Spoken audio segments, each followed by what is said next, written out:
क़ाल अल्लाहु तबारक व तआला फ़ी मक़ामिन आख़र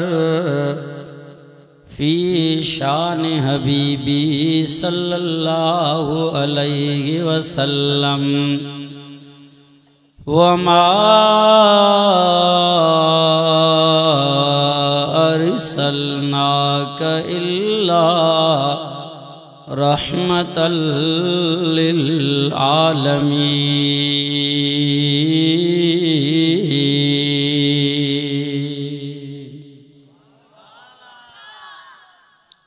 क़ाल अल्लाहु तबारक व तआला फ़ी मक़ामिन आख़र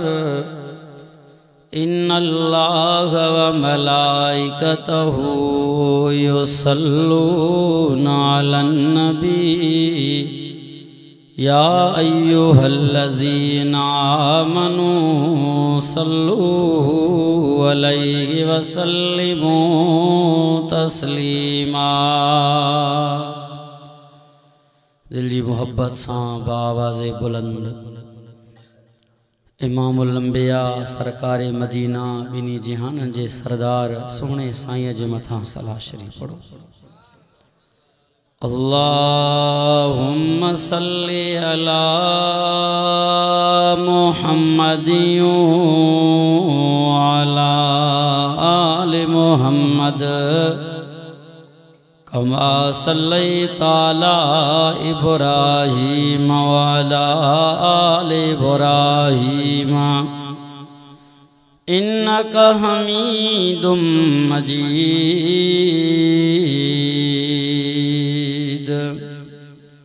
अल्लाहुम्मा बारिक अला मुहम्मदिन व अला आलि मुहम्मद कमा बारकता अला इब्राहीम व अला आलि इब्राहीम इन्नका हमीदुम मजीद।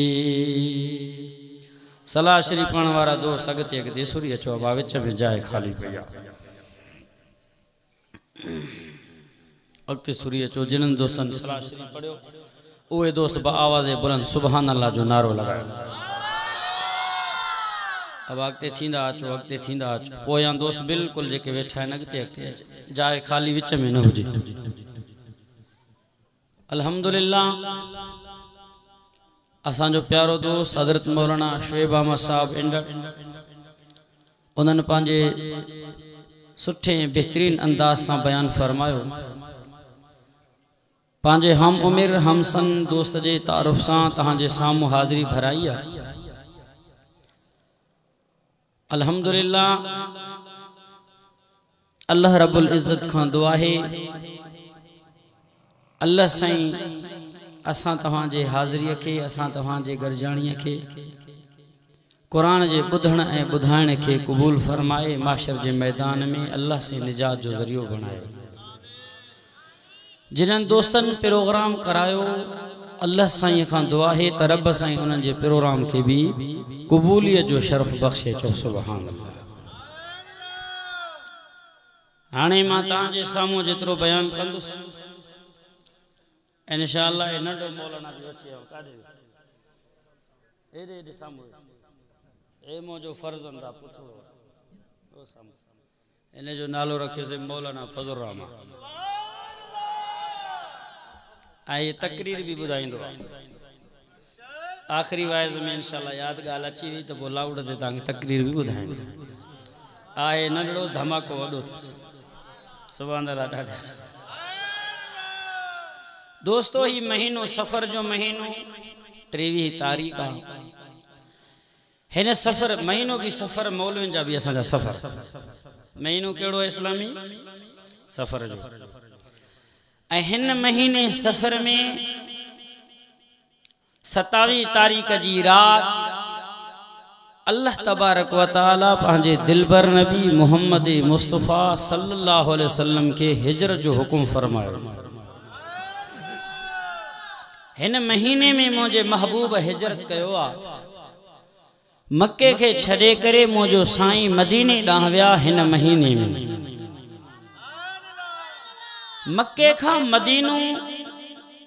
मुझे ख्याल में 500 किलोमीटर फासलो या इन खां ज्यादा कमो पेश। अल्लाह रब्बुल इज़्ज़त खां दुआ है अल्लाह से मक्के मदीने जो दीदार मांखे तहां के गॾिजी करे नसीब फरमाए। तमन्ना तो वञण जो आहे जॾहिं अल्लाह से घुराए तो एडो वडो पंध मुझे पी पैदल कयो किए कयूं केड़ियों तकलीफूं आयूं छाजे करे कयूं इंशाअल्लाह मां तहां जे सामू पांजे सोने नबी जे सीरत ए सूरत ए अजमत ए हिजरत के बयान कंदा से चो सुभान अल्लाह। वो मुझो अल्लाह केडो करीमा केडो सखिया केडो रहीमा जो पूरी दुनिया के खाराए पियो प्यारे पियो। दोस्तों पंहिंजन खे त रब दे पियो धारिया जेके नथा मञनि उन खे भी रब दे पियो। मुझो रब केडो रहमान और रहीम आ जंहिंजो दिलबर नबी रहमतुल आलमीन चो सुभान अल्लाह। चए तो सना खां पता पता है खुदाया दम बदम तेरा सुभान अल्लाह। बुलंद आवाज जेके नंढा वडा जवान पोड़ा सुभान अल्लाह जो ही टाइम आ ही वक्त ही जलसा ही प्रोग्राम आलिमन जो अचण बुजुर्गन जो दीदार कुरान जो दीदार ही किस्मत सां नसीब थींदो। बाद में को जिक्र करे न करे तस्बीहूं पढ़े न पढ़े मणा टोड़े न टोड़े पर ही चंद घंटन डेढ़ जे विच में जे करे तो सुभान अल्लाह चौंदो वेंदे तो तुंहिंजे लाइ गनीमत आहे। सना खां पता पता है खुदाया दम बदम तेरा ज़मीनो आसमां तेरे हैं मौजूद अदम तेरा। जो तेरा खा कर तेरा शिकवा करे या रब तअज्जुब है कि उस पर भी रहे लुत्फ़ करम तेरा। मौजो रब रहीम करीम आहे कि न जेके रब खाराए पियो पिजोरन ते घुमाए पियो महलन ऐं माणन जा मालिक बादशाह थी वेठा आहिनि ऐं रब जा मुनकिर ऐं बाग़ी आहिनि तंहिं खे बि रब पियो खाराए। इन जहिड़ो को सखी आहे पियो दोस्त कोई कोन थो थी सघे। मुझो साईं वॾे शान ऐं मान वारो आहे वॾे मर्तबन ऐं मक़ामन वारो आहे तॾहिं त चवण वारे हीअं चयो तूं सुभान अल्लाह ॾाढियां त चओ। चईं ए माहे अरब ए माहे अजम ए फ़ख्र जहां ए फ़ख्र ज़मां ए बाइस ज़ीनत अर्ज़ो समा सुभान अल्लाह सुभान अल्लाह। गर्जी करे तो भी चो सुभान अल्लाह। ऐ माहे अरब ऐ माहे अजमा ऐ फ़ख्र जहां ऐ फ़ख्र ज़मा ऐ बाइस ज़ीनत अर्ज़ो समा सुभान अल्लाह सुभान अल्लाह। एजाज़ ये तेरी नजरों का फैजान ये तेरे कदमों का एक सफ में खड़े हैं शाह गदा सुभान अल्लाह सुभान अल्लाह। कुरान में जिसका जिक्र हुआ आफाक में जिसकी धूम मची वाह खुल्क तेरा वाह रहम तेरा सुभान अल्लाह सुभान अल्लाह। सफर जो महीनों हिन महीने में 27 तारीख़ जी रात अल्लाह से पांजे महबूब के हिजर जो हुकुम फरमायो। मुझे दिलबर नबी सल्लल्लाहु अलैहि वसल्लम पांजे मक्के शरीफ शहर के छड़ी, मक्के के छड़ी, बैतुल्ला के छड़ी, पांजे बिस्तरे के छड़ी। छाजे करे 40 सालन का बाद जरे मुझे महबूब के अल्लाह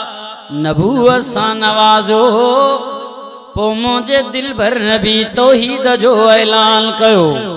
तौहीद जो परचम बुलंद की मुझे महबूब ही ऐलान फरमायो। फरमे क़ूलू ला इलाहा इल्लल्लाह तुफ्लिहून।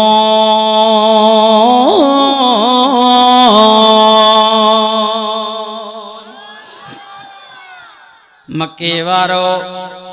मुशरिको काफरो खोलो दर खोलो, पांजे घरन जा दरवाजा भी खोलो, पांजे दिलन जा दरवाजा भी खोलो। बाहर दिसो त केर आयो आ, वज़वा चेहरे वारो नबी आयो, वल्लैल जुल्फन वारो नबी आयो, अलम नशरा सीने वारो नबी आयो, माज़ाल बसर रखण वारो नबी आयो, ला तो हर एक भी लिसान का चपण वारो नबी आयो। दिया भी दिसी सिज भी दिसी, जंहिंजे हुस्न के शर्माए, रात जंहिंजे जुल्फन जे काराण के दिसी शर्माए। दुनिया वारो दिसो दरवाजा खोलो, दिल जा दर खोलो, अखिन जा पर्दा परे कयो, नजर त कयो केर आयो आहे। बीबी आमना जो लाल आयो आहे, मक्की मदनी नबी आयो आहे, सुनो पैगंबर आयो आ, सुठे आवाज वारो आहे, यतीम नबी आहे, नबियन जो सरदार आयो आ। ओ मक्के जा मुशरिको, कलमो पढ़ण तव्हां जो कम आ, जन्नत मोहम्मद जे रब जो कमा, चो सुभान अल्लाह। तौहीद ॾिनो, तबलीग शुरू कयो। मक्के जा मुशरिक वॾा वॾा काफ़र हैरान थी विया, ॾींहं ब ॾींहं माण्हू वधंदा विया, मुसलमान थींदा विया, कलमो पढ़ंदा विया, परे परे खां माण्हू ईंदा विया, कलमो पढ़ंदा विया, मुसलमान थींदा विया। मक्के जा मुशरिक हैरान थिया, मक्के जा सरदार हैरान थी विया, पाण में गॾिजी करे मशवरो कयो, मीटिंग कयो, यारो मुहम्मद मुस्तफ़ा सल्लल्लाहु अलैहि वसल्लम जी दीन के कीअं रोकजे, इस्लाम के कीअं रोकजे। सुणो भी ॾाढो आ, अखलाक वारो आ, कुरान त एड़ो पढ़े थो, पंहिंजा त पंहिंजा, परावा भी पंहिंजा थी विया, यारा कुछ कयो, माण्हू मुसलमान थींदा पिया आहिनि। हिकिड़े अल्लाह जो नारो हणंदो पियो आहे। अबू जाल मक्के जे रईसन खे गॾायो, उतबा ऐं शैबा खे गॾायो, अबू लाब खे घुरायो, अबू सुफियान जहिड़ा सरदार। पोइ मक्के जे मुशरिकन जो हिकु जगह होयो, रूम होयो, असेंबली हाल होयो, जंहिंमें मशवरा कंदा हुया, वॾा वॾा फैसला कंदा हुया, साज़िशूं कंदा हुया, जंहिंजो नालो दारुन नदवा आहे। उनमें गॾु थी करे आया अबू जहल, मुशरिक वॾा वॾा सरदार, हेॾा वज़ुहा चेहरे वारो नबी, यतीम नबी अकेलो आहे। होॾो मक्के जा रईस सरदार वॾेरा हिकु तरफ़ थी विया, दरवाज़ो बंदि कयो वियो आहे, मशवरो कयो नबी जे खिलाफ। आखिर छा कजे, शैतान के पतो पइजी वियो मुहम्मद मुस्तफ़ा जे खिलाफ। मक्के जे रईसन ने मुशरिकन मशवरे जे लाइ दारुन नदवा में जमा थिया। पोइ शैतान हिकिड़े माण्हूअ जी शिकिल में बुढ़ड़ो थी करे, दाढ़ी अछी रखी करे, हाजी थी करे, पोढ़ो थी करे करे लछड़ी खणी करे मुशरिकन जे दरवाजे ते आयो दार नदवा जो दर खड़काए अंदरों अबू जाल चयो मन दकल बाब केर आहे असां जे दरवाजे के खटकाइण वारो अज असां वडे मीटिंग में वेठा आया वडो अहम फैसलो आहे असां के परेशान न कयो बारो आवाज आयो मां नजद जे भाषणदान मां एकड़ो मानो आयो आया बुजुर्ग आयो आया मुखे पतो पइजी वियो ता जो राज लीक थी वयो आहे राज फाइश थी वयो आहे ता मोहम्मद मुस्तफा जे खिलाफ मशवरे जे ला जमा थियाओ मुजी भी दिल चई थी मां भी ता के को मशवरो दिया इन जे खिलाफ मन ता के फायदो थी अबू जाल चयो वारो कयो जल्दी कयो दरवाजो खोलो एड़े मानू जी त असां के सख्त जरूरत आ दरवाजो खोलो वयो आहे शैतान दाखिल थी वयो आहे दर बंद कयो हुआ वडा वडा मक्के जा सरदार हुआ बुधायो इन वजुहा चेहरे वारे नबी जे खिलाफ छा कजे इन त निंड्रियूं भी हराम करे छडियो वाह मुझा अल्लाह पांजे दीन वारल जी मदद कीअं कंदो आहे होॾो ताक़त आहे होॾो फौज आहे होॾो असलहा ऐं हथियार हेॾो यतीम न भी तने तना आहे इहो थी क़ुरान जो ताक़त इहो थी क़ुरान जो बरकत ओ दुनिया वारो हो तलवारूं हलाईंदा हुया माण्हुनि जे दिलनि में एॾो इन्हनि जो रोब न थींदो हुयो जॾहिं मुंहिंजो महबूब अल्लाह जो क़ुरान पढ़ंदो हो चो सुभान कुरान के असर है कि नहीं हो जे मोहम्मद मुस्तफा री जुबान अल्लाह जो कलाम बुधन तो मानो भी ठरी जमा थिया तो मशवरो क्यों छा कजे मशवरे में एकड़े वडे मुशरिक चयो मुंजो मशवरो इहो आ इन मोहम्मद मुस्तफा सल्लल्लाहु अलैहि वसल्लम के माज़ल्ला पकड़े करे गिरफ्तार कजे जंजीर बेड़न सा हथ इन जा बधजन पो जेल में रखो वये न हूंदो बाहर न कुरान भी बुधाईंदो इहो मशवरो ज़ालिमन मुझे पिरिय जे खिलाफ कयो आ हिजरत जो आगाज आ मुझे महबूब जे सफर जो आगाज आहे उन वक्त में शैतान वेठो हुयो जी न बाबा ना इहो मशवरो त गलत आहे अबू जाल चवण लगो चाचा खैर तो आहे छा इन में खराबी आ गाल त भली आ जंजीर बेड़ा हणी हथकड़ियूं हणी करे जेल में रखंदासीं शैतान चयो न बाबा अबू जाल तोखे त ख़बर आ नबीअ जा साहबा नबीअ जे मथां जान कुर्बान कंदा आहिनि महबूब जा दीवाना उन्हनि खे ख़बर पिली मिली वई उहे ईंदा तहां सां जिहाद कंदा विढ़ंदा पंहिंजे पीउ खे आज़ाद करे ॾींदा इहो मशवरो ग़लत आ अबू जाल चयो वाह चाचा वाकई सच थो चवे भला छा कजे वरी बे मुशरिक मशवरो ॾिनो आहे मुंहिंजो रायो इहो आ इन मोहम्मद मुस्तफा सल्लल्लाहु अलैहि वसल्लम खे मुल्क बदर करे छजे जला वतल करे छजे न हूंदो न अल्लाह जो कुरान भी बुधाईंदो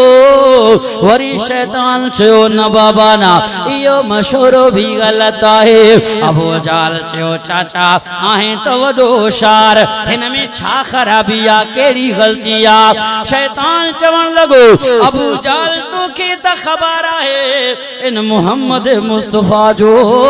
अखलाक केॾो निरालो आ इन जो हुस्न केॾो निरालो आ इन जो आवाज केॾो न मिठो आ ॿार जे कॾहिं वेंदो अल्लाह जो क़ुरान ॿुधाईंदो माना मुसलमान थी वेंदा इन जा ग़ुलाम थी वेंदा पोइ फौज लश्कर ठाहे करे तव्हांजे मथां हमलो कंदो हथनि खां वियायोसि था अबू जाल चयो वाह चाचा ॾाढो होशियार आ ही त शैतान इब्लीस हुयो शैतान इब्लीस हर शिकिल अख्तियार कंदो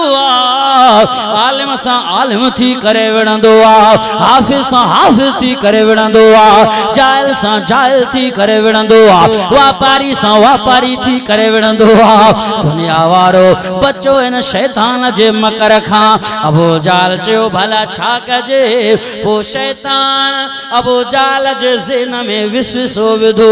अबू जाल सोचे करे चवण लगो मुंहिंजो मशवरो इहो आहे सव कबीलन मां सव जवान घुरायो हर एक कबीले मां हिकड़ो जवान घुरायो सव माण्हू गॾायो सवन कबीलन मां पोइ उन्हनि जे हथनि में तलवारूं ॾियो रात जे वगड़े में मोहम्मद मुस्तफा जे बिस्तरे जे मथां यकबार जी हमलो कन शहीद करे नबीअ खे छॾनि न हूंदो न क़ुरान बि ॿुधाईंदो ओ दुनिया वारो इहो मशवरो पियो करे जियां अबू जाल ईअं चयो शैतान उथी बीठो चयो वाह वाह मरहबा आत तोखे भाकुर पाया गले लगाया अबू जाल के चुमियो ॾींदो पियो जी इहो मशवरो तुंहिंजो सही आहे देर न कजो मता नबी ता खां निकिरी वई मोहम्मद मुस्तफा अज रात इहो कम कजो अज रात उन जो खात्मो कजो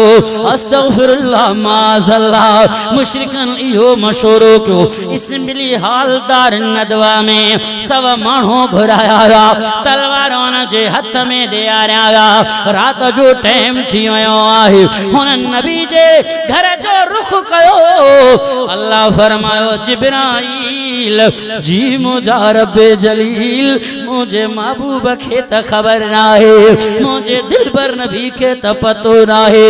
ओ जिब्राईल हुनन बंद कमरे में मशवरो कयो आ कुरान खणी वई मुझे महबूब के ॿुधाए अचो सुभान अल्लाह ये मशवरो पिया कन मीटिंग पिया कन बंद कमरे में नबी सल्लल्लाहु अलैहि वसल्लम जे खिलाफ पर अल्लाह से कुरान नाज़िल के नबी के बाखबर के चो सुभान अल्लाह जिब्राईल जी मुंहिंजा रब्बे जलील जल्दी कर मुझो कुरान खणी वई मुझे सजन के बुधा सोहना तुझे खिलाफ मक्के जे सरदारन रईसन वडेरन एक मकर कयो आ साजिश कयो आ अल्लाह जे कुरान आवाज़ो ॾिनो खोल कुरान के आमा तो के कुरान जो दीदार कराया फरमी बिस्मिल्लाह रहमानिर रहीम ना से पारा है सूरज जो नालो सूरतुल अनफाल है कर यार जो दीदार दुनिया वारो कुरान जो बुधण तो सवाब आ इन जो दीदार भी सवाब है कर यार जो दीदार नाओ सी पारो सूरज जो नालो सूरतुल अनफाल है आयत नंबर 3 हो आहे फरमाई दे हम कुरु बिकल्लज़ीन कफरू ले युस्बितुका ओ यक़तुलुका ओ युखरिजुका वयमकुरून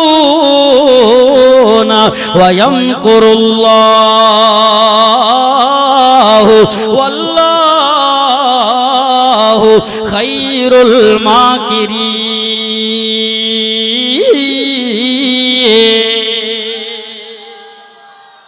बुलंद आवाज़ सां चओ सुभान अल्लाह अल्लाह पांजे पीरिय के ॿुधायो के न अल्लाह फरमायो सोना वैज़ यमकुरु बिकल्लज़ीन कफरू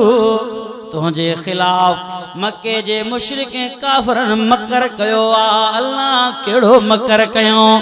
अल्लाह फरमायो ले युस्बितुका उन्हनि मकर कयो या त तोखे कैद करन जेल में विझन ओ यक़तुलुका या तोखे कत्ल करे छॾन ओ युखरिजुका या तोखे मुल्क बदर करे छॾन अल्लाह मां उन्हनि जो केड़ो ॾोह कयो आहे मां त तुंहिंजो कुरान थो ॿुधायां रब पो मुझे कत्ल जे पोयां छो इहो साज़िश छो एॾो वॾो मकर छो अल्लाह फरमायो सोना तू गम न कर वयमकुरूना उन्हनि भी मकर कयो फ़रेब कयो हीलो कयो वयमकुरुल्लाह मां अल्लाह भी हीलो कयो आ उन्हनि तोखे शहीद करण जो मकर कयो मां अल्लाह तोखे बचाइण जो हीलो कयो आ उन्हनि जो मकर मां अल्लाह जो हीलो वल्लाहु खैरुल माकिरीन।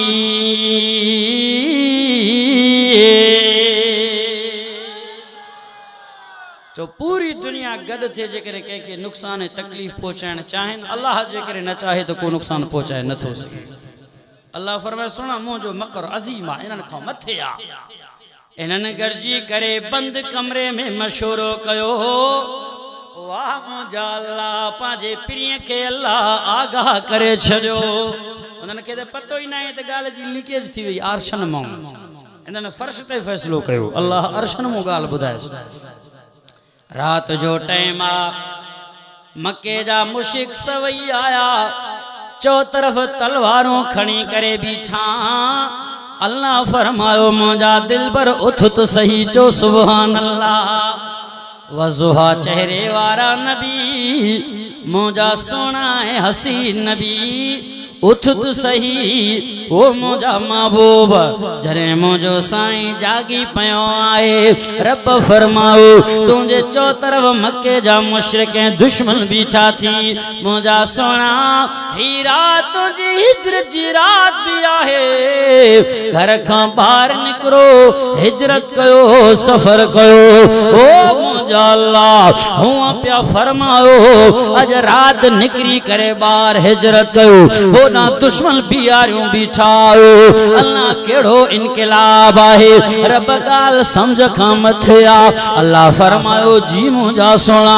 दुश्मन भी बिछाइन पर मां रब जो आर्डर है हुकुम भी आए निकरंदी भी सही पर सोना तू खौफ न कर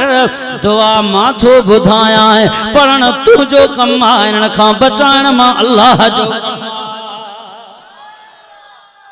अब दुश्मन भी बीठा है चौ तरफ तलवारूं खणी करे घेराव कयो नबी सल्लल्लाहु अलैहि वसल्लम जना अकेला अल्लाह से फरमायो निकिर भी सही रातों रात हिजरत सफर भी कर अजीब गाला अल्लाह फरमायो सोना दुआ माथो बुधाया है पढ़ तू बुधाया उहा दुआ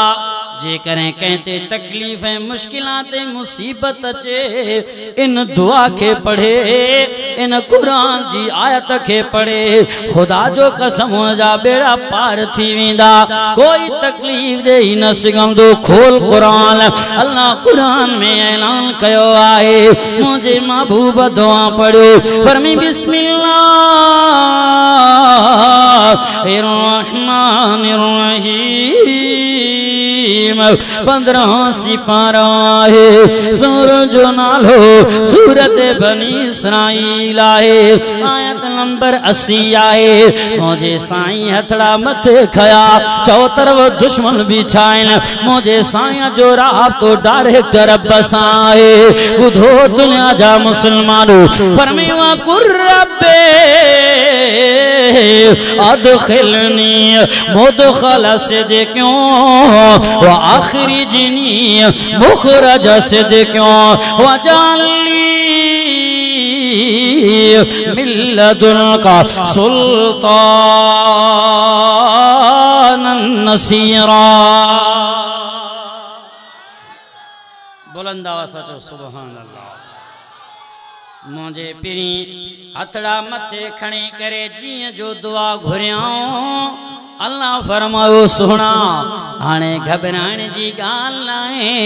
निकिरो ॿाहिर बिस्मिल्लाह पढ़ी कुर रब्बे अदखिलनी मुदखल सिद्क़ो व आखिरी जिनी मुखरज सिद्क़ो मुझा अल्लाह मूंखे हितां कढजा सुठे नमूने सा मदीने पहुंचाए जाए भी सुठे नमूने सा जिया जो पिरी बार निकता अल्लाह ही त हथ हथ में मिलाए करे तलवार बियारे करे अखियों फाड़े करे इंतजार में आयल वरी भी रब फरमायो सोना घबराना मां अल्लाह जो तुझो साथी आया मददगार आया मुझा महबूब हाणे ही कर पांजे मुठ में मिट्टी खणी करे उछलन तो मोहम्मद जो कम आहे इन जे अखिन के अंधो बनाए करे तो के विचा विचा निजात मां अल्लाह जो कम आ ठीक आ मुझा रब दुनिया वारो ही मुझे महबूब जो हिजरत आहे मुझे सोने नबी जो सफर आहे दुख सा थो निकरे तकलीफन सा थो निकरे पियो ओ मुझा अल्लाह चौ तरफ मुशरिक बिछायल मां मिट्टी अगिन ला उछलिया पोइ न सजे खाबे वारन ले केर पहुंचाईंदो अल्लाह जे करे मां सजे वारन ले मिट्टी उछलिया अगियां पोया खबे वारन ले केर पहुंचाईंदो अल्लाह फरमायो सोना घबराए छो थो मिट्टी उछलन तो मोहम्मद जो कम आ इन मिट्टी के वाचोड़े वांगे हवा वांगे फेराए करे उन जे अखिन में पहुंचाण मां अल्लाह जो कम आ खोल कुरान कर यार जो दीदार आ मां तोखे कुरान बुधाया कुरान फरमे बिस्मिल्लाह रहमानिर रहीम नासी पारो आहे सूरज नालो सूरतुल अनफाल आहे आयत नंबर 17 आहे अल्लाह कुरान में ऐलान कयो फरमे मा रमैता इज़ रमैता वलाकिन अल्लाह रमा वलियुबलिल मुमिनीना मिनहु बलाअन हसना इन्नल्लाह समीउन अलीम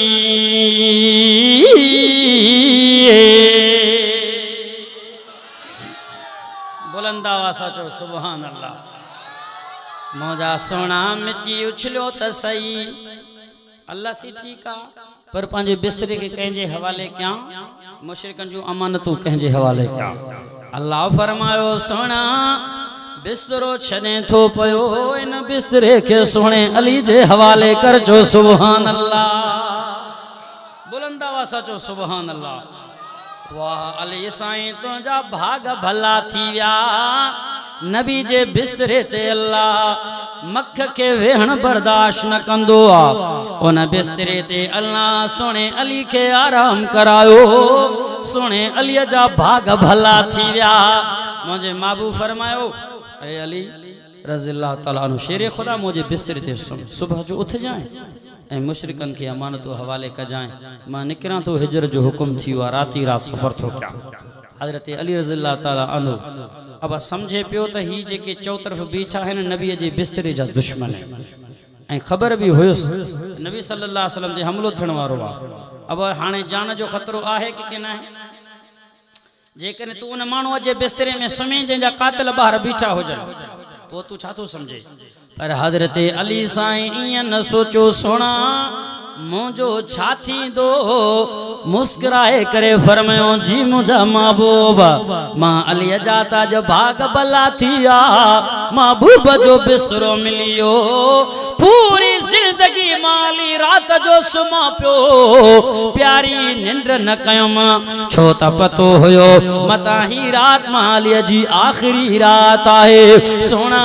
तवा त मुझे मौत जो जिमो खणी छड़ियो त अली सुबह जो उठ जा तेजी माना रात मौत के मौत अची सके थो मां अली के को न थो अची सके मुझा भाग भला प्यारी निंड कंदम चो सुभान अल्लाह अब ये गाल समझ में आई कि ना मुझो साईं फरमाए तो सुबह जो उठ जाए तेजी माना त सुबह जो अली साईं के जरूर उठणो तो दुश्मन छाता करे सकन केड़ो सोच हो सहाबा जो नबी जे आशिकन जो केड़ो बुलंद ए कामिल अकमल सोच हो उन वक्त में शेरे खुदा बिस्तरे में आराम प्या कन मुझे साईं आने अल्लाह का पुछी दिसो मुझे रब का सवाल त करे पुछो अल्लाह तू महबूब जो बिस्तरो सुने अली जे हवाले कयो आ पांजे यार के कंहिंजे हवाले की दुनिया वारो त नारा लगी वींदा बिस्तरे वारे जो शांत आला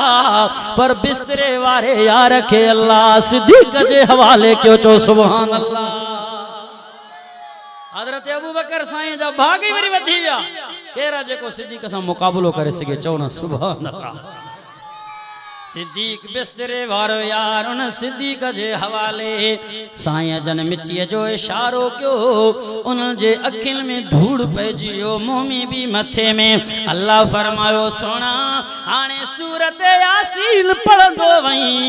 दुश्मन जे सिफ़न के ट्रोड़ींदो वहीं आ मां तोखे क़ुरान ॿुधायां खोल क़ुरान फरमाई बिस्मिल्लाह रहमानिर रहीम मुझे सामोला जो कुरान खुलियल आहे रब्बे काबा जो कसम आहे 22 सिपारो सूरत जो नालो सूरत यासीन आहे सोना सूरत यासीन पढ़ंदो आई फरमाया यासीन वल कुरानिल हकीम इन्नका लमिनल मुरसलीन अला सिरात मुस्तकीम।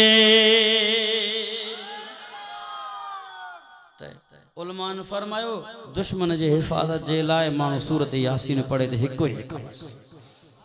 दुनिया वारो मुझो साईं जिया जो घर मां बाहर निकता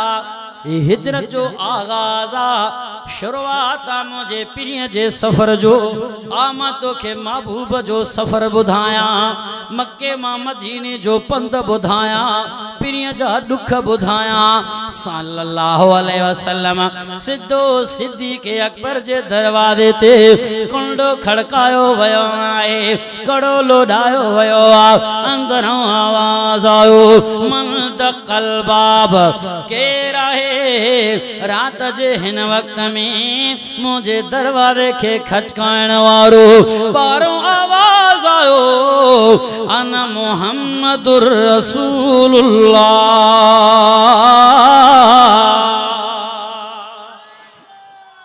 सिद्दीक दर खोल मुहम्मदुर रसूलुल्लाह आयो आ वज़वा चेहरे वारो नबी आयो आ ओ सिद्दीक जे दर ते अल्लाह पूरी कायनात के हाज़री भराइंदो आ अज उहो बिनी जिहान जो सरदार तो सिद्दीक जे दर ते आयो चो सुभान अल्लाह के राहे जेको हजरत अबू बकर सा मुकाबलो करे दरवाजे जो कड़ो लोडायो वियो कुंड खड़कायो वयो आहे तॾहिं त चवण वारे हीअं चयो आ आधी रात वेले कुंडा प्या खड़के आधी रात वेले कुंडा प्या खड़के सिद्दीक आखे ए कौन आया फरमाया साईं ने मैं हाँ मोहम्मद दर खोल सिद्दीक दिल नाल आया आधी रात वेले सिद्दीक अकबर दरवाजो खोलो सुभान अल्लाह मुझे दरवाजे ते जण त चोरई जो चंद्र नुज़ूल करे आयो उन जी भी भेणी नाहे जण त सिजु ऐं चंद्र तारा रब टोड़े करे मुझे दर ते रखिया एतरे कदर मासूम ऐं हसीन चेहरो सिद्दीक जल्दी कर दीदार करण जो टाइम अञा भी ॿियो बाक़ी आ दुश्मन मुशरिक कातिलाना हमलो करे पीछो था कन जल्दी करी हिजरत वारी रात आहे मदीने जो सफर थींदो जल्दी कर हलता हलो सिद्दीक अकबर पांजे न्याणीअ के हुकुम फरमायो खादे पीते जो शय आहे जल्दी करे गंढ बधी करे असां खे जो घर जे पोया डाची बियारो उनते असां सवार थी करे हिजरत कयो मुशरिक दुश्मन असां जो पीछो था पया कन वाह सिद्दीक तुझा एडा तबाग भला इन पूरे हिजरत जे रात हिजरत जे सफर में सिद्दीक अकबर नबी जे खिदमत में सिद्दीक जो पुत्र अब्दुल्ला नबी जे खिदमत में सिद्दीक जी न्याणी महबूबा जे खिदमत में सिद्दीक जो गुलाम जो आजाद शुदा गुलाम सब महबूबा जे खिदमत में होया सिद्दीक जी न्याणी कुछ मानी टिकी खणी छुहारा जब कंड बधी करे पोती फाड़े करे उनमें रखी बाबे के पेश कई साईं जन पोया पोया निकरिया घर जी हलंदे हलंदे जने 2 किलो मील बाहर वया सफर कया मुझे महबूबा फरमायो सिद्दी यार ही जबल थो नजर अचे ही पहाड़ी दिको थो नजर अचे इनते मुखे छड़ा चढ़ी वया साईं खैर तो आहे मुझे महबूबा रोई करे फरमायो सिद्दीक मां आखिरी मक्के जो दीदार तकाया बैतुल्ला जो दीदार तकाया अलविदाई जो ॾींहुं आहे मोकिलाणी जी रात आहे खबर ना है वरी करे अचा लेना छा आखिरी दीदार पंहिंजे शहर जो तकाया दुनिया वारो मुंहिंजो साईं रोईंदे उन पहाड़ीअ जे मथां आया उन टकरीअ जे मथां आया हीअं जो नजर कयो सुभान अल्लाह बैतुल्ला नजर आयो महबूब जे अखिल में पाड़ी आयो रोई करे छो ओ मुझा अल्लाह पंहिंजे शहर के शौक़ सां नथो छॾिया बैतुल्ला तुंहिंजे करे त रोई रोई करे रब खां मां दुआऊं घुरम अॼु तोखां जुदाई आ मूंखे अल्लाह जो कसम आहे तुंहिंजो सरज़मीन पूरी रूए ज़मीन खां अफज़ल आ तुंहिंजो शान पूरे शहर खां आला मक्का तुंहिंजो शहर पूरी दुनिया खां आला साईं एॾो तरुनो सुदकन में पइजी वियो आ सिद्दीक मुंहिंजे महबूब खे तसली ॾिन था चुप था कराइनि बिलाखिर महबूब जे रोण के दिसी करे रफी के सफर भी रोई पयो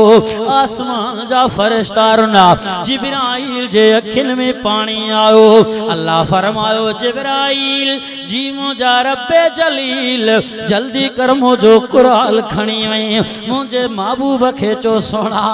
एडो न रो एडो अंजू नहार मां अल्लाह तो सां वाइदो थो करया अजू रोईंदो थो मक्के खे छॾे उहो भी ॾींहुं ईंदो मां अल्लाह तोखे मक्के में दाख़िल कंदुसि खोल क़ुरान आ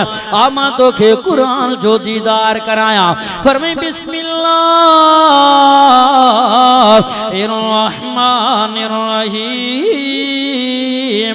अल्लाह साईं कुरान में ऐलान कयो आहे रब्बे काबा जो कसम आहे 20 सिपारो सूरत जो नालो सूरतुल कसस आहे अल्लाह साईं कुरान में ऐलान कयो आहे तवज्जो कयो मुंहिंजा दोस्त आयत नंबर 85 आहे फरमाई इन्नल्लज़ी फरज़ अलैकल कुरआन लरादुका इला मादिन बुलंद आवाज़ सां चओ सुभान अल्लाह मुझे साईं जो सफर घर खां जीअं शुरू थियो तीअं अल्लाह कुरान नाज़िल कंदो पियो वञे मदीने तक दंकियूं अल्लाह भी कुरान नाज़िल कंदो पियो वञे चओ सुभान अल्लाह सफर भी जारी जिब्राइल जा पंधड़ा भी जारी चो सुभान अल्लाह सफर भी जारी अल्लाह जो कुरान भी जारी चो न सुभान अल्लाह हजरत जिब्राइल खां पुछी तॾसो जिब्राइल असां के बुधा असां जे महबूब जो हुस्न केॾो निरालो आ तू त दिलबर नबी जो विख विख ते दीदार कयो हर वक्त में दीदार कयो आ हजरत जिब्राइल थो फरमाए जिब्रील आखे मैं चढ़ांदे लहंदे दिठो मां जगद रसीला मोहम्मद जे हन हुस्न दिठो मां न हाशमी जे कबीला। ये हजरत जिब्राइल तो फरमाए दुनिया वारो आसमान जो चक्कर हयो आ, आसमान जो सैर कयो आ, जमीन जो सैर कयो आ, पूरी कायनात जो सैर करे आयो आया, आसमान जमीन जो सफर करे आयो आ, मां सोना दिसी आयो आ, वदा प्यारा मानू दिसी आयो आ, पर ओ दुनिया वारो जने मां मोहम्मद मुस्तफा जो दीदार कयो आ, एड़ो तो सुनो आ इन जेड़ो हसीनो जमील मां जिब्राइल दिठम भी ना चो सुभान अल्लाह। वरी बेअंदाज़ हज़रत जिब्राइल नबी जे हुस्न के तो बयान करे चो सुभान अल्लाह। ये मुझे सोने नबी जे सीरत जो कमाला, सूरत जो कमाला, फरमाई आफाक हागर दीद अमा मेरे बुतावर जीद अमा बिसे यार खूबा दीदम लेकिन तू चीज़े दीगरी। हज़रत जिब्राइल ने फरमाया तो मां ज़मीन आसमान जो चक्कर हणी नबी रसूल भी ॾिसी आयो आहियां, सोना भी ॾिसी आयो आहियां, पर मुंहिंजा महबूब जॾहिं तव्हांजो दीदार मूं कयो आफाक हागर दीद अमा मेरे बुतावर जीद अमा बिसे यार खूबा दीदाम लेकिन तू चीज़े दीगरी। पर ओ मुंहिंजा महबूब तू तो एडो सोनो आ जो मटई पांजो पाण चो सुभान अल्लाह। दुनिया जा हसीन करायो जमील करायो रबे काबा जो कसम पूरी दुनिया के हजरत यूसुफ पैगंबर जेड़े सोहनन सा गदायो पर मुझे महबूब जे हुस्न सा मुकाबलो करे न सघंदा। जै कलम साचे सा रब पांजे महबूब जे सीरत सूरत के बनायो उन कलम साचे के रब टोड़े छड़ियो आ, न वो कलम साचो मिलंदो न महबूब जड़ो सोनो भी जमंदो। चे हसीना जमीला मोह मोड़ दिता रब ने मोहम्मद बना के कलम तोड़ दिता। वाह मुझा सोना तुझे हुस्न जे मथा अल्लाह पूरी कायनात के मस्त करे छड़ियो आ। सिद्दीक एक बार मिन्नत तो करे साईं हेर त उथो अल्लाह तसल्ली भी फरमायो हाने उथो त सफर जारी कयो पोया दुश्मन भी कढाए। नबी सल्लल्लाहु अलैहि वसल्लम जनो थिया हे महबूब जे सफर जो आगाज आहे हलंदे हलंदे पंध कंदे कंदे जने सुबह जो टाइम थियो सिद्दीक फरमायो सुना ही जबल आहे गारे सौर आहे इन में हली पना था वठो दाचन के वापस करायो पुत्र अब्दुल्ला के चौरायो वियो साईं मुशरिक पोया पीछो कंदा पहुंचंदा इन में पना था वठो। नबी सल्लल्लाहु अलैहि वसल्लम जन आगे में सिद्दीक महबूब जे कड आहे सिद्दीक फरमायो सोना बियो त सही महबूब फरमायो सिद्दीक बीहण जो टाइम ना है हलंदो हल गालाइंदो हल दुश्मन पीछो था कल। सिद्दीक फरमायो सोना मां कियां हला मुंजो साथो निकरे साईं पांजे पैर मुबारक ने त नजर क्यों महबूब जो नजर कयो आहे कदमन मां रत मुबारक वही रहो आहे। नबी फरमायो सिद्दीक ही मामूली जख्म आहे सिद्दीक फरमायो सोना तमा जे ला त मामूली गाल आहे मां सिद्दीक जो हाथो डरे वाह सिद्दीक तो जो इश्क सिद्दीक अकबर भला पो कियां मथे वेंदा से सवारी भी ना है सिद्दीक फरमायो सोना सवारी ना है तो वधी गाल ना है सिद्दीक जा कुलड़ा अज महबूब जे ला सवारी बन वेंदा। नबी सल्लल्लाहु अलैहि वसल्लम जी पूरे सफर में सिद्दीक अकबर नबी सल्लल्लाहु अलैहि वसल्लम साथ दिनो अब देना अही कुरान मजीद पे मां पढ़ा असांजा मुर्शिदुल मुवहिदीन भी कुरान बुधाए विया। अब जेकॾहिं पूरी रात कुरान पढ़जे बुधजे बुधाइजे पर दुस्तूर ऐं कानून आ जंहिंजे सीने ऐं दिल में ईमान जो ज़रो आहे कुरान उन ते असर कंदो। मुशरिक ऐं मुनाफिक ते कुरान कॾहिं असर न कंदो केतिरो बि पढ़ेसि करे। ऐं दुनिया में पुछ हर फिरके वारे खां त चवंदो मुस्लमान ऐं मोमिन त मां ई आहियां पको मूंखां वधीक केरु आहे। इहो फ़ैसिलो अॼु क़ुरान खां था करायूं। पुछ क़ुरान खां खोल क़ुरान खे ॿुधा त मोमिन छाखे चइबो आहे। चओ सुभान अल्लाह। मौलवी ऐं पीर खे मये चाहे न मये तुंहिंजी मर्ज़ी आहे। क़ुरान उहो किताब आहे मञणो पवंदी ॿुधणो पवंदी। खोल क़ुरान के आमा तो के क़ुरान जो दीदार कराया। फरमाई बिस्मिल्लाहिर्रहमानिर्रहीम। नासी पारा है सूरज जो नालो सूरतुल अनफाल है आयत नंबर 12 है। अल्लाह कुरान में ऐलान कयो आ। फरमाई मोमिनून अल्लज़ीना इज़ा ज़ुकिरल्लाहु वजिलत क़ुलूबुहुम व इज़ा तुलियत अलैहिम आयातुहु ज़ादतुहुम ईमाना व अला रब्बिहिम यतवक्कलून।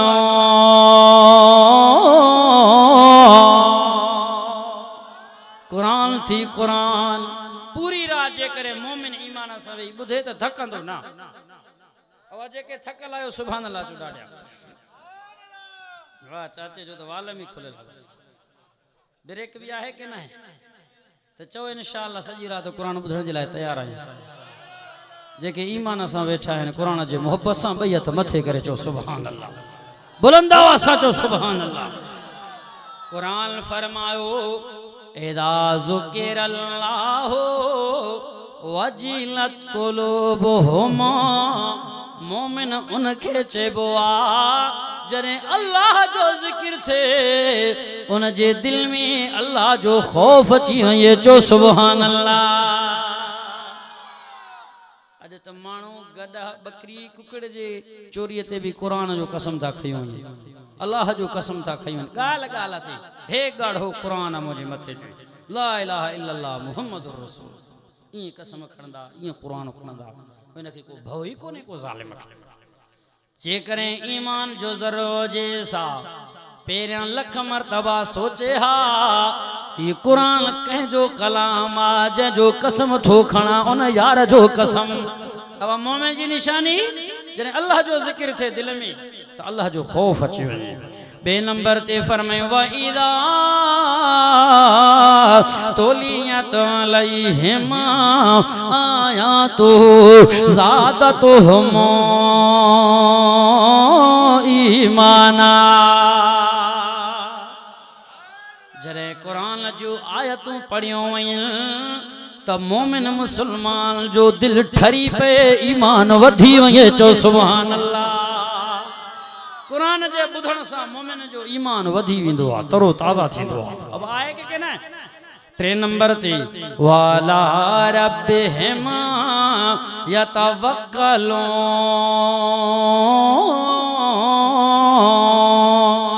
दुख में सुख में परेशानी में मुसीबत में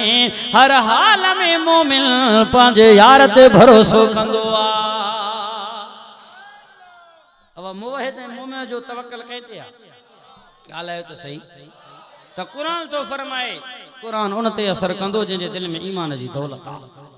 अल्लाह जे वली ने बुजुर्गन भी सच फरमायो तो कुरान उते असर कंदो जंहिंजे दिल में ईमान जी दौलत आहे। मुशरिक ऐं मुनाफिक ते सब बार कुरान पढ़े भी असर न थींदुसि। साईं सुल्तान बाहू रहमतुल्लाह अलैह अल्लाह वारो वॾो बुजुर्ग आहे अल आरिफीन वॾो वली आहे पीरन जो पीर उहो भी सच तो फरमाए। तवज्जो फरमाई तुम्हें तरबूज कदी नहीं होंदे भावे मक्के ले जाए हो काले मूल चिट्टे नहीं होंदे भावे सव साबुन लाए हो खारे खू कदी मिठे नहीं हूंदे भावें सव मन मिठा मिलाए हो कौवां दे बच्चे कदी हंस नहीं हूंदे भावें मोती चोग चुगाए हो मुशरिक दा मुनाफिक दा दिल पाक न थींदा बाहू भावें 100 बार कुरान सुनाए हो कुरान उन दिल ते असर कंदो जंहिंजे दिल में ईमान जी दौलत आहे अब तुम्हें चइबो आहे ट्रूह की छाके ट्रूह कवड़ी शइ कि न मिठी ॻाल्हायो त सही साईं सुल्तान बाऊ तो फरमाए न ट्रूह के मक्के शरीफ खणी हलो बैतुल्ला जो तवाफ करायो आबे ज़मज़म में वे जारियोस सफा मरवा जी ढोड़ करायोस वरी खणी अचो इन ट्रूह के पांजे मुल्क में यो गिदरो न थींदो ट्रूह जो ट्रूह रहंदो चोना सुभान अल्लाह अब ट्रूह जो गिदरो थियण मुमकिन आहे नामुमकिन फरमाए तुम में तरबूज कदी नहीं होंदे भावे मक्के ले जाए हो अल्लाह वारन जा बोल थी फरमाई काले अब एकड़ो रंग जो कारड़ो मुश्किलो ऐं उहो चई त मां भूरड़ो थिया अगे त मुल्क तपायो भूरन हींअर मुश्किल मुल्क तबाह कयो हर दुकान ते वही हर बेकरी में वही खाधे पीते जा शयूं घट खंडर न मिलंदी तोखे उन जगह ते ब्यूटी पार्लर जा सामान खोड़ पिया हूंदा मेकअप क्रीम हवा है कि न खारन जा खारा भरिया पिया आहिनि घरनि में मर्द भी त औरतूं भी हिकिड़ो कारड़ो रंग जो अचे थो त भूरड़ो थिया ऐं उहो पाण के सब साबुण पाण ते ॻारे मां तव्हां खां पुछां तूं इहो मुश्किलो भूरड़ो थी सघे थो ॻाल्हायो त सही बर्फ माटे पाण के तॾहिं बि बर्फकारी थिए त ते ही कारो भूरो न थींदो साईं सुल्तान बाहू रहमतुल्लाह अलैह फरमायो काले मूल चिट्टे नहीं होंदे भावें सव साबुन लाए हो खारे खू एकड़ो खूहा जरम कौड़ो तवां सवो जेको मण खंडर जा मिलायोस कने मिठो न थींदो कावा कावा उन जे बच्चे के पाण वट रहायो मोतीअ जा दाणा चुगायोस इंसान सा कदे मोहब्बत न कंदो कोइल खां जो बच्चो न थींदो जियां ट्रूह जो गिदरो थियण नामुमकिन जियां कारे जो भूरो थियण नामुमकिन जियां खारे खूह जो मिठो थियण नामुमकिन जियां कांव जे बच्चे जो कोइल थियण नामुमकिन तीअं साईं सुल्तान बाहू फरमायो मुशरिक दा मुनाफिक दा दिल पाक न थींदा बाहू भावें 100 बार कुरान सुनाए हो अज वायदो को इंशाअल्लाह इन कुरान से मोहब्बत कंदासीं वही गार तक पहुता सिद्दीक फरमाए साईं तव्हां इंतजार कयो मां अंदर वही सफ़ाई ॾियां बुहारी ॾियां मतां को जीत जड़ो भला हुजे मां सिद्दीक जो 1000 जानू तहां ते कुर्बान साईं तहां के तकलीफ न मिले बुहारी ॾेई सफ़ाई ॾेई सराख बंद करे सॾ कयो साईं अचो आराम कयो सिद्दीक अकबर हिते त न बिस्तरो न विहाणो साईं के आराम कीअं अचे त सिद्दीक जे मोहब्बत आवाज़ ॾिनो दुनिया वारो जेकरे बिस्तरो नाहे त वॾी ॻाल्हि नाहे सिद्दीक जो दिस्तार महबूब जे लाइ बिस्तरो बणिजी वेंदो विहाणो नाहे त वॾी ॻाल्हि नाहे अॼु सिद्दीक जो झोली महबूब जे लाइ विहाणो थी वेंदो चो सुभान अल्लाह जीअं महबूब खे आराम करायूं होॾां अबू जाल हिकिड़ो पेराडू खणी करे मुशरिकनि जो लश्कर काहे सिधो जबल ते चढ़ी विया पेराडू पेरो खणंदे खणंदे सिद्दीक अकबर रोए थो पयो सोना मुशरिकन जो आवाज पूछी वयो आ साईं फरमायो सिद्दीक तू गम न कर अल्लाह हुकुम फरमायो कोरड़ीअड़े के ओ कोरियड़ा जल्दी कर महबूब जे गार जे दर्जे मथा जार हणिया कोरियड़ो केडो कमजोर आ वाह मुझा अल्लाह पांजे बैतुल्ला जो हिफाजत रब करायो अबाबिल पखिन जे जरिए जे को कमजोर उन खां भी वधिक कोरियड़ो कमजोर अल्लाह पांजे महबूब जो हिफाजत करायो कोरियड़ो जार विछायो आहे अल्लाह हुकुम कयो कबूतरी खे कबूतरी आना लाहे वई कबूतरी आना लाए करे वई आहे सिद्धो पेराडो मथे आयो अबू जाल खे चई पेर जा निशान हिन गार में था पया वइन दुनिया वारो अबू जाल सी हैरान थी वयो आ चिचरो तनाए ही कोरियड़ जो जारो पुराणो आ अंडा लाथा पया आहिनि जे करे को माण्हू वई हा यो जार फाटी पवे हा अंडा टुटी पवन हा सिधी करो ई करे जो सुना मुशरिकन जा पेर पया नजर अचन जे करे हेठ निहारियाऊं सोना तो खे दिसी वठदा महबूब मूं वट न तीर न तलवार अकेलो आया साईं हु घणा आहिनि मन तो खे तकलीफ़ पहुचाइण सिधी कजा गोड़ा टिम जी छपिया अल्लाह फरमायो जिब्राइल जी मुंहिंजा रब जलील जियां महबूब मूंखे प्यारो आ तियां दिलबर जो यार मूंखे प्यारो आ वही कुरान महबूब खे ॿुधा सोना सिद्दीक़ खे तसल्ली दे मुंहिंजो कुरान ॿुधा मां अल्लाह तव्हां सां गॾु आहियां गम न कर खौफ न कर खोल कुरान फरमी बिस्मिल्लाहिर रहमानिर रहीम अल्लाह साए कुरान में ऐलान कयो आहे रब्बे काबा जो कसम आहे ॾहों सिपारो आ सूरत जो नालो सूरत तौबा आहे अल्लाह साए कुरान में ऐलान कंदे फरमायो कर यार जो दीदार दुनिया वारो अल्लाह के महबूब त प्यारो आ महबूब जो यार भी प्यारो आहे अल्लाह अकबर कबीरा तवज्जो कयो दोस्तो फरमाइल्ला तंसुरूहु फकद नसरहुल्लाहु इद अखरजहुल्लज़ीना कफरू सानिया स्नैनि इज़ हुमा फिल गारि इज़ यक़ूलु लिसाहिबिही ला तहज़न इन्नल्लाह माना बुलंद आवाज़ साचो सुभान अल्लाह अल्लाह से कुरान नाज़िल कयो कि सिद्धी करो ए तो सिद्दीक़ अकबर रोइन पया जिब्राइल अमीन पहुंची वयो फरमे मुंहिंजा सोहणा अल्लाह कुरान नाज़िल कयो आ पांजे साथीअ के तसल्ली दो रोना अल्लाह कुरान में ऐलान कंदे फरमायो इज़ हुमा फिल गारे इज़ यक़ूलु लिसाहिबी ला तहज़न गम न कर इन्नल्लाह माना सिद्दीक़ सां बायो त ट्रियो सां यार सां जो गॾु आ सिद्दीक़ जो गम डरो थियो अखिन मां पाणी रुकजी वियुसि उहे मुशरिक उहे दुश्मन रुसवाई ख्वार थी करे पोते मोटी विया सिद्दीक़ अकबर जो पुत्र अब्दुल्ला उन जो गुलाम खिदमत में ड्यूटी में लगल हुआ सिद्दीक़ अकबर फरमायो ॿुधो ॾींहं जो न अचो मतां को चोली हणे को दुश्मन के खबर पए रात जो अचजो बकरिन जो खीर ॾोही करे खणी अचजो मां पिरीअ खे पीआरियां त सिद्दीक़ जा ॾुख बि लॻे सुभान अल्लाह ज़ोर सां चओ कुछ ॾींहं रहिया फरमाया महबूब हाणे निकिरो मदीने जो सफ़र कयो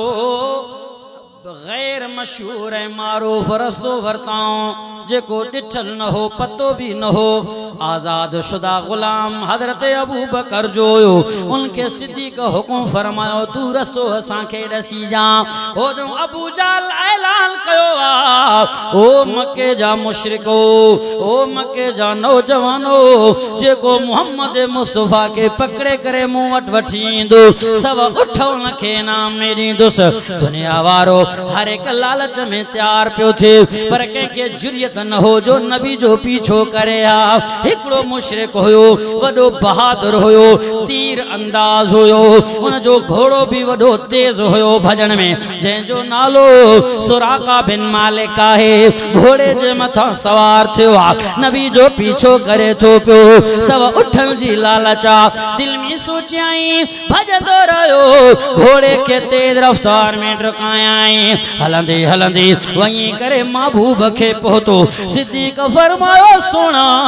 सुराका पहुंची वयो आ, साईं दुश्मन लची वयो। हुन भी हकल कयो पांजो तीर कमान में विझी। नबी फरमायो सिद्दीक घबराए ना, कोन पहुंचंदो, मुझे महबूब हथड़ा मथे खया। ओ मुझा अल्लाह सुराका पहुंची वयो आ। अल्लाह फरमायो मुझा सोना तुझा हथड़ा हेठ न थींदा, अगे सुराका जे घोड़े के जमीन में धसींदुस। ओ दुनिया वारो ही महबूब जो सफर आहे, दिलबर नबी जो हिजरत आहे। अल्लाह अकबर कबीरा, मुझे साईं हथड़ा हेठ न कया। सुराका बिन मालिक जो घोड़ो पथरेली जमीन में लहियो, हैरान थी वयो आहे, समझी वयो मोहम्मद मुस्तफा जी बददुआ आहे। दाहो करण लगो, दिल में सोची सुराका जी करे नबी हलो इन पथरेली जमीन में तू कादे वेंदे, तू तो उइया भूख में मरंदे। अल्लाह चवण लगो मोहम्मद मुस्तफा साईं तव्हां त मेहरबान आयो, साईं तव्हां त रहम दिल आयो, तव्हां त प्यार करण वारा आयो। साईं मुझी ज़ारी आ, साईं तो बाहे मुझे ला दुआ घुरो, मां तव्हां जो पीछो न कंदुस। घोड़ो मुझो बाहर निकरी अचे, साईं मां मोटी वेंदुस। मुझे साईं हथड़ा खया, दुआ कयो, घोड़ो बाहर निकरी आयो। सुराका बिन मालिक पोइते मोटो आहे। कुछ पंध करे वरी दिल में ख्याल थुस, बेईमान थी पयो, दोखो कहें जियो सुराका इहो त मोहम्मद मुस्तफा थो वञे, यार जल्दी कर, गिरफ्तार करे पकड़े पहुंचाए सबो जहल वट। सब उठ इनाम में मिलंदा, मक्के में वाहवा थी वेंदो, मर्द ऐं औरतुनि में नालो अची वेंदो। दिल में ख्याल करे वरी पीछो कयईं, वरी अची पहुतो। सिद्दीक जो सुणा सुराका पहुची वयो आ। मुझे महबूब फरमायो सिद्दीक कोन पहुचंदो, मुझे महबूब हथड़ा मथे खया। अल्लाह फरमायो सुणा तुझा हथड़ा हेठ न थींदा, सुराका के घोड़े सां गॾु धसी दो मां जमीन में। ओ दुनिया वारो अल्लाह नबी सां केॾो विख विख में प्यार थो करे। चो पूरे सफर में मुझे साईं जो मददगार मुझो रब्बा, घर खां निकरण खां ही शुरुआत मुझे महबूब जे सफर जो आगाज। ई सफर जो महीनो 27 तारीख जी रात अल्लाह पांजे महबूब के हिजर जो हुकुम फरमायो। जियां जो उनजो घोड़ो अध तक हेठ लहियो जमीन में, उन वक्त में दाहो करण लगो, साईं मेहरबानी कयो, साईं तव्हां मेहरबान आयो, रहमत वारा हो, तव्हां शफकत ऐं बरकत वारा हो, दुश्मनन के भी दुआऊं ॾियण वारा आयो। साईं हाणे यकीन आहे पक्का साईं बस दुआ घुरो त मां पोइते मोटंदुसि, कोन पीछो कंदुसि। सिद्दीक फरमायो साईं दोखे बाज़ा अगे भी दोखो कयईं, पर सुराका समझियो मत मुझे लाज राम नबी न करे। उन वक्त में नबी के कुरान पढ़ी करे थो बुधाए, ओ मोहम्मद मुस्तफा छा तहां जे लाला कुरान भी न फरमायो। दुनिया वारो ही हुआ मोहम्मद मुस्तफा जो दुश्मन जो नबी जे ला भी कुरान थो पढ़े। फरमायो मा अरसलनाका इल्ला रहमतल लिल आलमीन।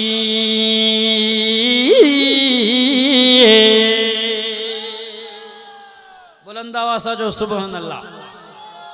लगे तो थकी पियो जेके थकी पिया दुआ घुराया बस। हाँ बाबा बस मुख्तसर तां जान तो छॾियां 5 मिनटन में। ये कुरान तो बुधाए साईं तव्हां रहमत वारा आयो। नबी सल्लल्लाहु अलैहि वसल्लम त रहम दिल होया ना, रहमत वारा तो होया ना। दुआ घुरियाऊं अथड़ा मथे खयूं दुनिया वारो।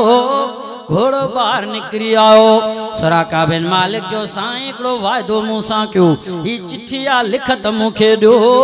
जॾहिं तव्हां मोटी ईंदो ईंदो मक्के में हमलो कंदो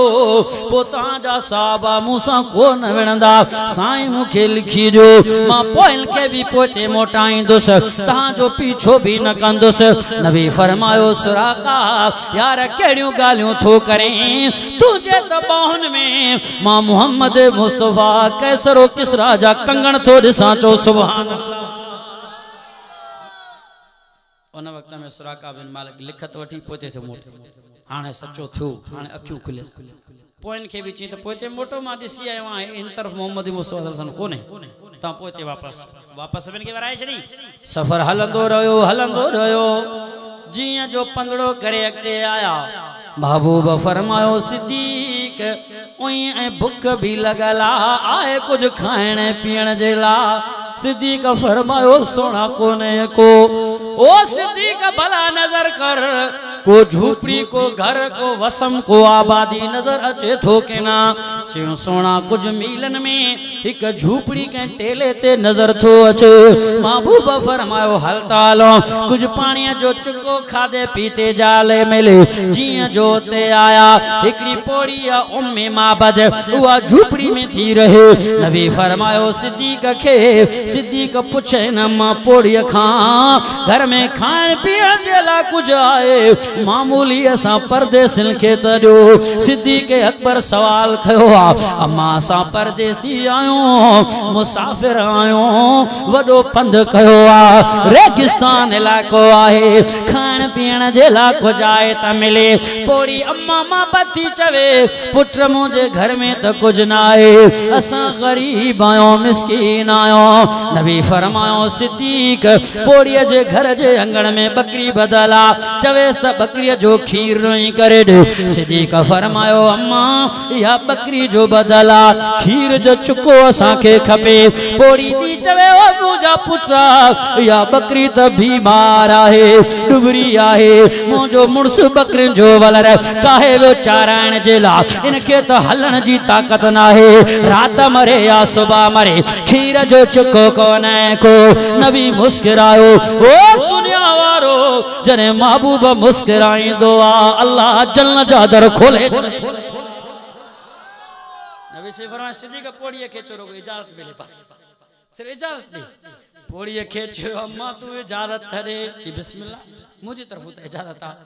औ खिले थी हैरान थी थे तो ताजुब जड़ी गाला ता डुबरी बकरी खीर जो चुको कोन बीमार है लागर नबी सल्लल्लाहु अलैहि वसल्लम फरमायो पांजा घर जा पूरा थाम थपा बार तकड़ नबी सल्लल्लाहु अलैहि वसल्लम बकरी जे पुछड़ी जे मथा नबूवत जा हथड़ा फेराया फरमाए बिस्मिल्लाहिर रहमानिर रहीम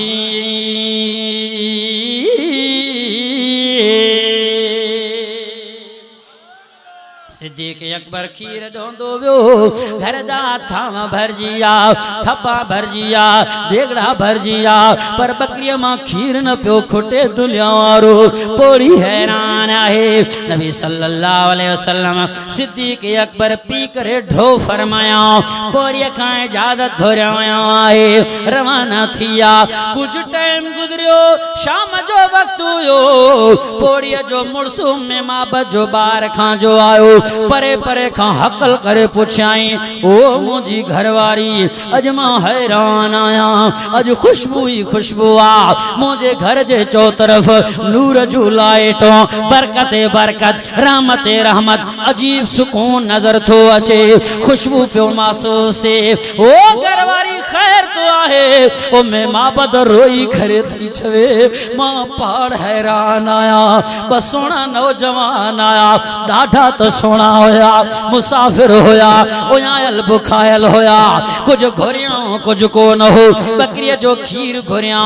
जे बकरी त डुबरी बीमार होई छी हा मां इजाजत दिनो माल तो बकरी जे पुछड़ी ते हथड़ो जो फेराई दिस सही थण खीर मां भरजी व्या एदा तो बरकत वारा होया रहमतू सचे व्या बरकतों सचे व्या ची का देव्या ची मदीने जे तरव्या नालो बधाया चैना मदी मक्के खाया चो खबर ना है जी जल्दी थर डाचे ते सवार थी इन जो पीछो त कयो इन जो दीदार मां भी त कया जल्दी जल्दी में वही करे पहुता सद देनाए नबी सल्लल्लाहु अलैहि वसल्लम भी रहो आहे ही हैरान थी वयो पोड़ो आहे जी अंत मोहम्मद छा तुझो नालो मोहम्मद आहे नबी फरमायो जी मक्के खां आयो जी जी मदीने वही थो जी हिजरत जो हुक्म आयो जी मां तौरात जो आलिम आया तो जो सब निशानों मां पढ़ी आयो मुझे दिल में धक लगो यो आखिरी नबी हूंदो जल्दी कयो असा के कलमो पढ़ाए मुसलमान क्यों जो सुभान अल्लाह उन वक्त में कलमो पढ़ी करे मुसलमान थिल पया परदेसी पंध करे आया रस्ते वाला मुसलमान थी व्या जी अशहदु अल्लाह इलाहा इल्लल्लाहु व अशहदु अन्ना मुहम्मदन अब्दुहु रसूलुहु घर जो मानू अबू जाल दर दर सां गदवा मुसलमान न थियो जहन्नम जो बल बणजी ये परदेसी मुसाफिर कातों पंध करे आया दणाने दिकन जंगलात में रहण वारा कलमो पढ़ी नबी जो गुलाम थी जन्नती बन जिया अब दुआ कयो तो इंशाअल्लाह असा भी सोने नबी सल्लल्लाहु अलैहि वसल्लम से प्यार है मोहब्बत कंदासी अब ही महीनो भी सफर जो हिजरत नबी सल्लल्लाहु अलैहि वसल्लम फरमायो दुखन ने तकलीफन में भी 27 तारीख जी राह इस्लामाबाद जो धरनो भी सफर जे महीने में तारीख 27 चो सुभान अल्लाह वो भी हिजरत ही भी हिजरत कंदो हिजरत केड़ा तैयार है नबी सल्लल्लाहु अलैहि वसल्लम जे खत्म नबूवत जे खातिर वो भी हिजरत सफर जो महीनो ही भी हिजरत सफर जो महीनो वो भी तारीख 27 ही भी तारीख 27 दुनिया वारो ता चो असा खत्म नबूवत जे खातिर उलमाए देवबंद जो साथ देई करे इंशाअल्लाह मैदान में निकरंदा से नामों से रिसालत जे खातिर कुरान जे सर बुलंदी जे खातिर मतन सा कफन बधी करे इंशाअल्लाह मैदान में दा से यहूदन जे जलतन के मुल्क खां कडी करे पांजे पाक वतन के पाक कंदा से चो इंशाअल्लाह केड़ा केड़ा दोस्त रोत मथे करे जो इंशाअल्लाह तैयारियां पर अल्लाह सही का दुआ था गुरु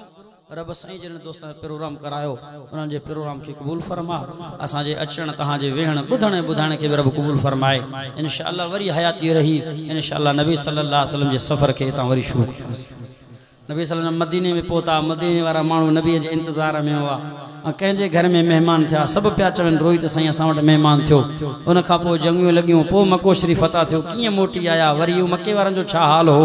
नबी सल्लल्लाहु अलैहि वसल्लम जीअं मके शरीफ़ बैतुल्लाह खे ॾिठऊं त छा हाल छा अंदाज़ हो सॼो पूरो सफ़र कलाक ऐं मिंटनि ऐं रातनि जो कोन है दोस्तो हिते ॾींहंनि जा ॾींहं लॻी सघनि था खुटी सघनि था पर नबीअ जो सफ़र ज़िंदगीअ जो खुटी न दुआ के अल्लाह से असांजे प्रोग्राम कबूल फरमाए वमा अलैना इल्लल बलाग अल्लाहुम्मा सल्लि अला मुहम्मद व अला आलि मुहम्मद कमा सल्लैता अला इब्राहिम व अला आलि इब्राहिम इन्नका हमीदुम मजीद या अल्लाह से प्रोग्राम के कबूल फरमा या अल्लाह से जलसे के कबूल फरमा या अल्लाह से असांजे अचण वेहण के कबूल फरमा या अल्लाह से जेके बीमारन के शिफा अता फरमा या अल्लाह या अल्लाह या अल्लाह जेके इन दुनिया का हलिया विया इन गोठ मां हलिया विया नंढा ऐं वॾा मर्द ऐं औरतूं उन्हनि जी मग़फ़िरत अता फरमा या अल्लाह उन जी मग़फ़िरत ऐं बख़्शिश अता फरमा बाऊ जो चाचो बीमार आहे दुनिया में जेके भी बीमार हुन जे लाइ दुआ घुरो अल्लाह से शिफा कामिला अजर नसीब फरमाए या अल्लाह जेके कर्जदार हैं जिन मथो वॾा कर्ज़नि जा अंबार हैं उनजी ग़ैबी मदद फरमा कर्ज़नि खां उनखे आजो कर या अल्लाह जेके बे औलाद थी उनखे नेक सालिह औलाद अता फरमा या अल्लाह सां समूरनि जे बचड़नि खे क़ुरान जो हाफ़िज़ ऐं आलिम बणा या अल्लाह असांजे नौजवाननि खे क़ुरान सां मोहब्बत अता फरमा असांजे नौजवाननि खे नेक नमाज़ी बणा असांजे मस्जिदनि खे आबाद फरमा या अल्लाह मुल्क पाकिस्तान जी हिफ़ाज़त फरमा मुल्क पाकिस्तान जी फ़ौज जी हिफ़ाज़त फरमा या अल्लाह जमियत उलमा इस्लाम जे हिन जमे गफ़ीर लश्कर जी हिफ़ाज़त फरमा मिलन महाराज जे धरणे खे पंहिंजे ग़ैबी मदद सां या अल्लाह इन जी हिफ़ाज़त फरमा मौलाना फज़लुर रहमान साहब जी हिफ़ाज़त फरमा या अल्लाह कबर जे अज़ाब खां बचा, माशर जे रुसवाई खां बचा। या अल्लाह शहादत जी मौत अता फरमा, या अल्लाह शहादत जी मौत अता फरमा। या अल्लाह जॾहिं भी मौत अचे ज़ुबान ते कलमो जारी हुजे ला इलाहा इल्लल्लाह मुहम्मदुर रसूलुल्लाह सल्लल्लाहु अलैहि वसल्लम। नंढड़ो मुंहिंजो वाइज़ कंदो।